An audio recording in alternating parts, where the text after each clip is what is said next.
This show is a member of the Sorgatron Media Podcast Network. Find out more at sorgatronmedia.com. Occupy Pro Wrestling gets by with a little help from its friends, partners, and supporters like you. Check out the links to our merch, our Patreon, and much more over at occupyprowrestling.com.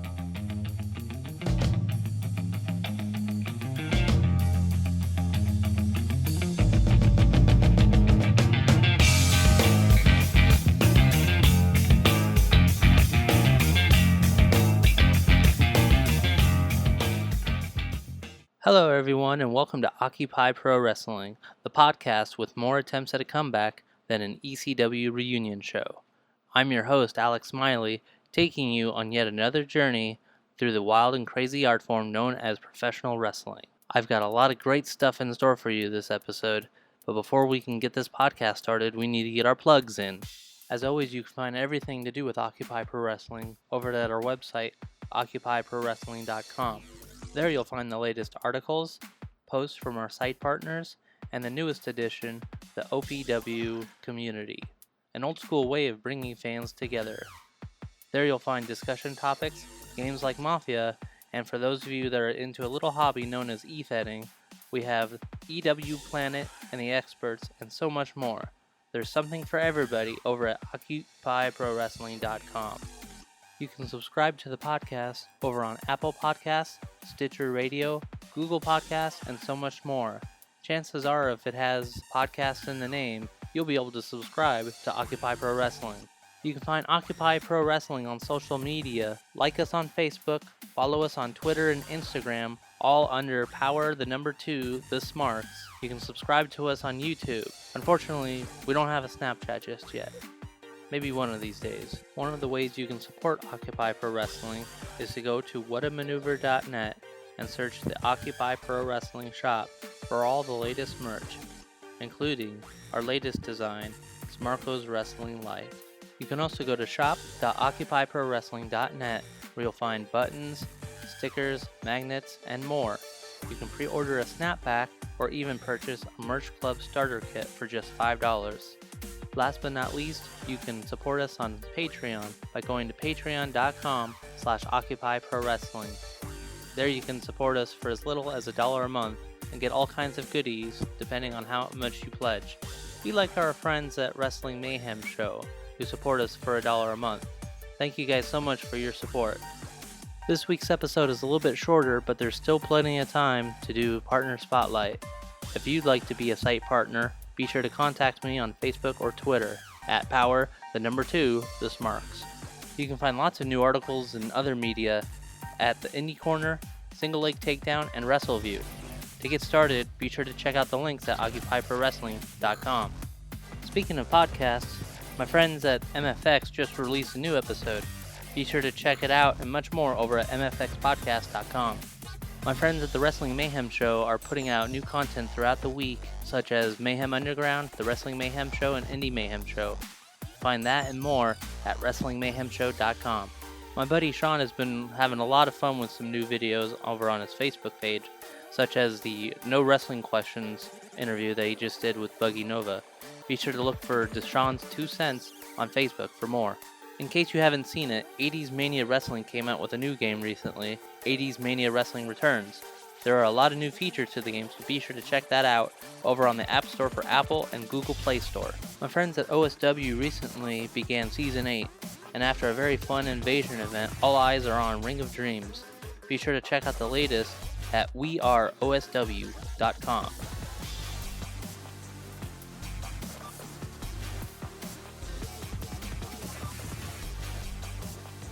After nearly a year, the Occupy Pro Wrestling Podcast is back, and I am so excited to be doing this again. A lot's changed both in wrestling and in my life since the last episode, and rather than try to cover it all now, I'm just going to go ahead and go through a couple quick announcements and then go straight into this week's interview. First announcement, in case you missed it at the beginning of the show, is that Occupy Pro Wrestling is now a part of the Sorgatron Media Podcast Network. And as a fan of the Wrestling Mayhem Show for almost 6 years, and having worked with Sorg and the crew on different things like the Wrestling Mayhem Show t-shirts, the IndieWrestling.us website, and just all sorts of stuff, it's really nice to be a part of the actual podcast network at this point. Very happy to really kind of integrate things with that crew. So, Sorg, thank you again. I'm very excited to be a part of the family, so to speak, officially. So yeah, thank you. The other announcement I'd like to make is that I'm planning to do a lot more content going forward. Obviously, the podcast itself is a big priority to try to do that more regularly than I have been.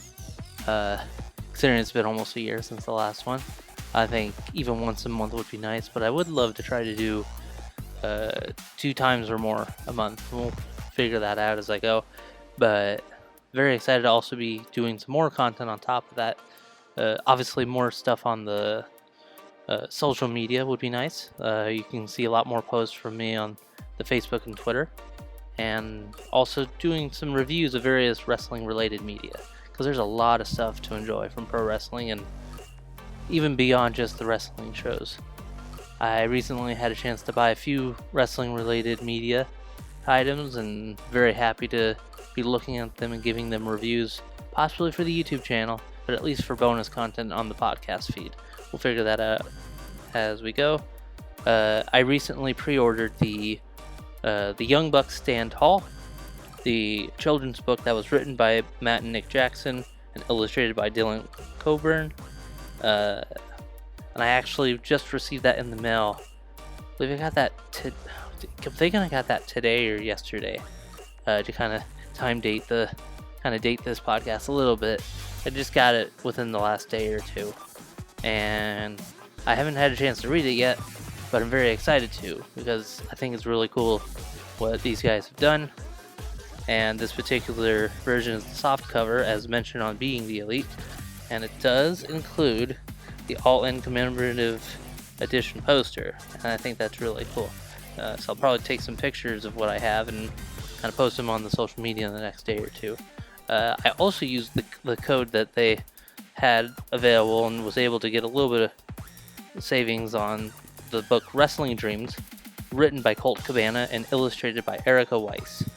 And this one's a hardcover book and looks really awesome. And so yeah, congrats to Colt and the Young Bucks on doing some very awesome things with children's literature. And I think that's really cool that they kind of branched out and did that kind of stuff. So yeah, my goal is to do more content like that in the near future.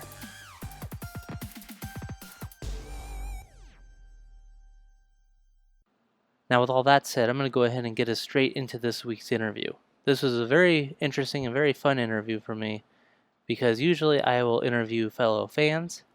Last episode I interviewed Kate Nix and Liberty Park about the gorgeous ladies of burlesque. But this time around I actually got to talk to a pro wrestler. So this was a very different, very fun experience for me. I got to speak with Kevin Lee Davidson, or KLD, from the Glory Pro promotion out in St. Louis. Now, Occupy Pro Wrestling is a sponsor for a couple matches for a couple of their shows coming up. The most current one being that this Sunday is the Resurgence show up in Swansea, Illinois. And Occupy Pro Wrestling sponsors the house battle, as I like to put it, between KLD and Shigehiro Irie. And we had a lot of fun talking about that match coming up, as well as kind of what kind of got him started in wrestling, and even a little bit about his time in the NWL in St. Louis. So with all that said, we're going to go ahead and go straight into this week's interview with KLD. Hello everyone, my guest today is a man I would consider a big man on campus, standing at an impressive 6'4" and weighing in at 348 pounds. Over in Glory Pro, he's a member of #NoNewFriends, and he is in action this Sunday at the next Resurgence show when he takes on DDT legend Shigehiro Irie. Ladies and gentlemen, he is KLD, Kevin Lee Davidson. Welcome to the show, sir. No problem, Alex. Thanks for having me. So it's great to have. Just for a quick context, this is my first time actually having a wrestler that I'm interviewing. Usually I chat with other fans, so it's going to be an interesting experience, I think. but I'm very happy cool. Yeah. happy to be doing this. So I'm actually going to be borrowing a question from my friends over at the Indie Mayhem show. So the first question is, what is your earliest memory of professional wrestling? Earliest memory. I remember random Saturdays watching. My grandma lived with me growing up, so I always remember the random Saturday morning shows, the random WCW Saturday nights. But like I remember probably one of the first moments I actually remember was the Iron Man match at WrestleMania 12 with Bret Hart and Shawn Michaels. Was probably like the first like actual like, oh, I remember what's going on in professional wrestling, if that makes sense. Like what's actually going on, not just watching it. So Yeah. that is the first one, and I remember when the NWO popped off at Bash at the Beach. I guess that was '96 as well. Mm-hmm. Yeah, those are my first like two earliest memories of wrestling. So yeah, probably around like right when I was about 6 years old. I watched it always growing up, but probably that 1996 when I was about 6 years old is when I remember actually like the earliest memory of knowing what's going on in the world of professional wrestling. Right. That's awesome. Personally, I didn't quite know about it until I was a little bit older in the teens years. So that's cool that you got to experience all that at an early age. She was great. It was great having her in house growing up. So yeah, that's awesome. So at what point then did you feel like the calling to become a wrestler? Well, I've always kind of been involved in the entertainment industry. I used to be an independent concert promoter when I was 19 up until I guess when I was 24, 25. I remember I was watching the movie The Wrestler when I was about 23, I want to say. Mm-hmm. And it was one of those things. It's something I've always wanted to do, obviously, growing up. And it was one of those times where I kind of had that moment where I'm like, man, it's kind of like now or never, you know. So right. I ended up started training in late 2013 for about a month and a half before I had to hit the road for a little bit, you know, doing the music industry stuff. And right. kind of when I got back from that trip, I guess it was like late March, early April of 2014 is when I really buckled down and started taking the training a little more serious and, you know, actually trying to get myself out there. I was actually involved with a concert venue here in St. Louis, and I actually kind of removed myself from that situation just because I knew it was kind of holding me back. Like, I mean, it's nothing I had to do, you know, by any means, but it was something that like I knew if I kept myself involved in certain aspects of life, I wouldn't be able to progress in wrestling. So I really kind of just bet on myself and, you know, bet on my love for professional wrestling to, you know, really make sure that, you know, I'd be okay. And I can't say I'm disappointed with any of my decisions so far. So, yeah, I think it was about 2014, 2015 is when I really kind of bet on myself. So, like, all right, let's make this happen. Okay, that's awesome. That's really cool. So, so what have been some of your favorite moments so far? Either what you've seen, like other people do, or maybe from your own career? Man, there's a million moments that matter for different reasons, you know. But I mean, my Ring of Honor debut was, you know, definitely something I hold in high regards. Nice. My first trip to England and Italy over in Europe holds a special place. That was great. I just did like a month-long tour in Canada where I met Jake the Snake, and we were road buddies and hotel buddies and all that. And he's one of my great closest friends now, so I'm really happy I got to do that tour for that reason. Just, you know, nice. The people you get to meet and the fans you get to meet along the way, just they make it so special in like a million different ways. So it's hard to really, you know, pinpoint moments, but those are a few of the moments that really stand out to me, like as a performer. So. That's awesome. Yeah. I've noticed that just as a fan, like, you know, there's such a great community of fellow fans and even, you know, wrestlers, and when we all kind of work together, it kind of grows the whole business, as it were. Absolutely, yeah, no question. So you mentioned your Ring of Honor debut. Can maybe talk a little bit more about that? Yeah, a bunch of the guys that I were in class with when we were training, we used to go help out at, like, a lot of the Ring of Honor shows around the country, and you know, once in a while we get lucky and we, you know, we get, you know, the pre-show dark match, whatever you want to call it. You know, we got a ton of experience doing that stuff. Sometimes, like, I remember wrestling Will Ferrara. We had a really, really fun match here in St. Louis, actually, in the Ring of Honor date. I think it was January 2016. So that was that was a lot of fun. And I know Danny and Paco. I'm sure you know Danny Adams. Him and he's tag team with Paco. They got to wrestle the Kingdom back a couple few years ago. So that was really good for them. And it's just learning stuff. Not even when we didn't get to like perform on the shows, just being around guys of that stature. Because back then, like not to say Ring of Honor's not stacked now, but back then, the Ring of Honor locker room was a who's who of professional wrestling these days. So right. It was just good to be able to pick their minds and watch them perform at the high level they performed at every night, and it was just a very, very good experience for us to get back then that early on in our career. For sure. That's awesome. Now, we were talking about this a little bit before the interview started, and I kind of hinted at it at the beginning of this. I mentioned the big man on campus.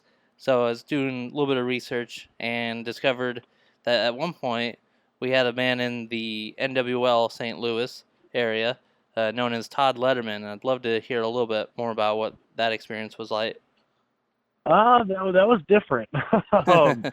I was on a show in Kansas City, July of 2016, when a man named Major Basin introduced himself to me and talking about his love for wrestling. And I just got introduced to him by the promoter. Chris Goff is the promoter of Metro Pro Wrestling. So, we were just chit-chatting a bit. I didn't think the conversation was going to turn into what it did, but Major Basin was which would turn out to be the owner of the NWL, and he was offering me a full-time contract with health benefits and a place to stay in Kansas City with this top-notch, training facility. It blew me away. It really did. It was different. It was a different experience. I thought about it for months because I know the company didn't fire up until January 2017, so I had a bit to think about it. Right. I ended up signing the full-time contract with him in October of 2016, with being able to finish up my dates through December until we kickstart the NWL in January. So it was good. I'm glad I took a chance on it. I originally signed a 2-year contract, which if I would have stayed, I asked for my release I think in April or May, and ended up getting released June 5th.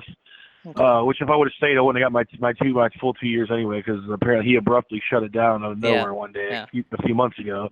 Yeah. So I'm glad in a way that I got to experience it, to at least try it. I personally wasn't happy with it. I'm very rooted in St. Louis. I love the community I come from. I love my family. I love my friends. I love traveling. I love wrestling. Don't get me wrong, but I didn't like the fact that I uprooted my life to wrestle less than I was wrestling before. Like, was the money was cool. The money was, and that wasn't the important thing to me. Like, everybody said I was dumb walking away from guaranteed money, but in my mind, I'm used to wrestling 3 to 5 days a week, and got switched to wrestling, maybe once a week if I was lucky, once every 2 weeks for sure. But, and, I wasn't even like, and I understand when you're building TV, you got to build, characters and storylines and stuff, but I wasn't even getting to go out, like, creatively. I wasn't getting to go out there and do what I creatively wanted. So I was kind of held back by that.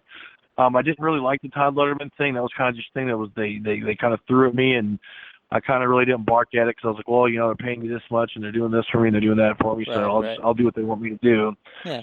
But and I made the best of it. I'm not upset with it. I'm happy I did it. If anything, I got a couple inside jokes with the boys for the the time being for the time it's Todd Letterman. But I'm happy I tried it. I would have kept asking myself what if I didn't. But I'm also glad I got out when I did, and I got to kickstart my career as Kevin Lee Davidson again. Really take off from there. Yeah. It's always good to get to do what you love, and I understand what you're saying about, like, sometimes it's just not about the money, and I'm like you said, I'm glad you guys got to do something like that, and for what it was, I think it was a cool thing that happened. Absolutely. So kind of moving away from that and kind of going to switch gears just a little bit, because over in Glory Pro, and you can correct me if I'm wrong, from what I understand, you're a part of a group called #NoNewFriends. Now, I'm not super familiar with all this, so could you, for me and those that aren't familiar, can you explain kind of what's going on with that?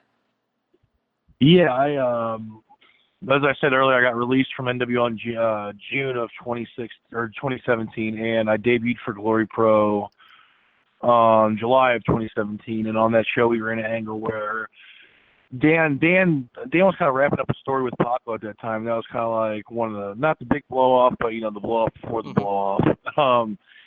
Yeah, we were in the angle where me and Dan kind of kick started the No New Friends thing there, and it was one of those things where we just kind of testing it out and see what we can make happen. I'm not used to tag team wrestling. I've never been a tag team wrestler. I've never been in part of any group or anything like that. So it was all new territory for me. And I'm honestly, it's one of the most fun things I've done with my career this far to date. I think we're both at different levels, and either of us could have imagined that we could brought it to. And we introduced Mike Outlaw as an old friend back in May at the Glory Pro event over in Collinsville, Illinois, and it's just taken off since then, man. Yeah, it's been a blast, man. It's been one of the most fun parts of my career thus far, for sure. That's awesome. Yeah, I've been seeing some really good stuff. Also, one of the things that intrigued me about the No New Friends stuff was I saw the graphics for the upcoming shows in Glory Pro, and I'm sure there's already been a bit of buzz about the No New Friends versus NWO match that's happening. Oh yeah, that looks like it's going to be a lot of fun for sure. Well, I'm very excited about that. That actually started, I think, it was an idea back in, I want to say it was like December. We were on the road to, we had a show in Dallas, and I want to say it was like 4 or 5 in the morning. We're all half asleep. Mike Outlaw was driving them in the cars, me, Danny, and I forget who else was in there with us, but we were just kind of chatting with our eyes closed, and I was like, hey, it'd be cool. I told Dan, I'm like, man, we need to introduce Outlaw as an old friend and then wrestle the NWO. I'm like, yeah, we could probably do that. And then we all kind of slept on. We woke up, and it just it blossomed from that. 6 months later, we get to announce that we actually were getting to wrestle. Sean Waltman, Buff Bagwell, and Scott Norton. It's surreal. It's another one of those things that just check off. Like, wow, this is a really cool moment to have. Even if nothing ever happens with pro wrestling, you'll still always have something like that. Yeah, for sure. Sometimes it with all the great matches that happen, sometimes it just comes down to the moments. And absolutely, that's awesome. So. So on the topic of Glory Pro, another thing that's been happening this year, and this was something I was talking to Danny a little bit before, but one of the big things coming up is the brand Resurgence, which, from what I understand, he told me it's meant to showcase new talent from across the country. So what has that been like for you working with the Resurgence, and what would you say that means for Glory Pro moving forward? Oh, well, Resurgence was actually a company that I ran before I got my role during Glory Pro and before I left for the NWL. So to be able to kind of rehash that this year with Glory Pro to kind of get some of the guys in rotation that we want to use per se, but there's only so many spots you can have on one of the big Glory Pro shows. So it's been great to rotate those guys in and give them a platform that get some more eyes on them and get them some footage they can use for their highlight reel, and just introduce some new faces to the STL scene. So it's been fantastic, man. I've been loving it. Love working with newer guys, and Irie actually hit me up trying to get on an August date, and I was like, well, the only thing I have is Resurgence, but I'd love to have you in if possible. So we made it work out, and I think that'll be a really good one of those things where the students can watch and learn something from, especially from a guy like Shigehiro. So overall, I'm very happy with how the product's been going this year, and I'm really excited for the show on Sunday. For sure. Yeah, I'm glad you mentioned that. That was going to be my next question, because I'm pretty excited about it. I mean, that's why the Occupy Pro Wrestling brand is sponsoring it. So on that topic, what's your mindset going into that match, and what do you think we can expect this Sunday? You can expect a hard-hitting slugfest. I know that. My mind, I don't really know what to expect. My mindset's just kind of like expect the unexpected type thing. I haven't wrestled, a Japanese performer yet, so this will be my first time, working with somebody from DDT or, anybody from Japan for that matter. So I'm excited to, kind of broaden my horizons, kind of adopt his style and his way of wrestling, and I'm excited to see how it goes. I'm looking forward to it. For sure, that's cool. That's really awesome. Yeah. I like I said, I'm really excited about that. It's seeing stuff like that. I've been seeing different companies around the country kind of doing their own thing where they're bringing up more of the local and newer talent. So that's really awesome that you guys have that going on with the Resurgence. I'm going to kind of wrap this up with the last question that I have. What would you say is your favorite thing about pro wrestling? My favorite thing about pro wrestling is the ability to evoke emotion from any given human being. I think that's the coolest thing about it. I love that pro wrestling tells a story with emotions and move sets and everything. It's just the most beautiful art form on the face of the earth, and I love the ability to be able to evoke that kind of emotion from the fans and performers alike. So I just say it's beautiful. I know it's the best thing best form of entertainment that we have to offer. Awesome. That's awesome. Well, thank you so much for chatting with me, Kevin. Really appreciate it. Where can people No find problem, you? man. Thank you for being. Yeah, no problem. Where can people find you on the internet and social media? You can find me on Twitter and Instagram at KLD_1118. And on Facebook at Kevin Lee Davidson, then in quotations, KLD. Awesome. Thanks again, Kevin. Really appreciate it. No problem. Thank you for being patient with me. I appreciate you. Thanks again to KLD for chatting with me. Be sure to catch him in action this Sunday at Resurgence in Swansea. That'll do it for this episode of Occupy Pro Wrestling. It's been a long time coming, but I'm so glad to be back. Be sure to check out OccupyProWrestling.com for all the latest info and content on the way. Be sure to like and follow us on Twitter, Facebook, and Instagram. And be sure to subscribe to the podcast and to our YouTube channel. Big thanks to the Mystery Men for the song Keep My Heat On for the intro and outro of this show. Be sure to find the Mystery Men on Twitter and check out their Bandcamp site. Until next time, this is Alex Smiley saying thanks, and I'll see you later.